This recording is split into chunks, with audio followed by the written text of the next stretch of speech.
Sir నేను cure cell వాడిన తర్వాత నేను ఆల్రెడీ టెస్ట్ మనీ చెప్పాను సార్. నేను వాడి నాకు రిజల్ట్ వచ్చిన తర్వాత మా చెల్లె కొడుకు అయిన హర్షవర్ధన్కి ఇచ్చాను సార్. అతని దగ్గరనే ఉన్నాడు సార్. నేను అతను స్వయంగా అతని యొక్క వాడిన తర్వాత అతనికి వచ్చిన రిజల్ట్ అతనే స్వయంగా చెప్తాడు సార్.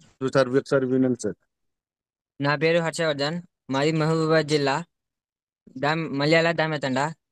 గత 2 సంవత్సరాల నుంచి నాకు ఆయాసం అనేది ఆయాసం అనేది ఇంకా ఏం పని చేత కావట్లే. అందుకని ఖమ్మం హాస్పిటల్, శ్రీ వినాయక హాస్పిటల్కి పోతే ఇట్లా టీవీ ఉన్నది, ఆయాసం ఉన్నది అని చెప్పారు. దాని గత ఆ, చెక్ చేసినప్పుడు ఆ, 2 సంవత్సరాల నుంచి మెడిసిన్ యూజ్ చేస్తే ఆ, ఏం రిజల్ట్ రాలే. దానిలోన మా మామయ్య క్యూఆర్ సెల్ పరిచయం చేస్తే 2 సెట్లు తీసుకున్నాను. అప్పటి నుంచి నాకు అన్ని ఆ, బాగానే ఉన్నది. అన్ని మంచిగా పని చేస్తున్నాను. క్లాస్కి కూడా పోతాను. దానివల్ల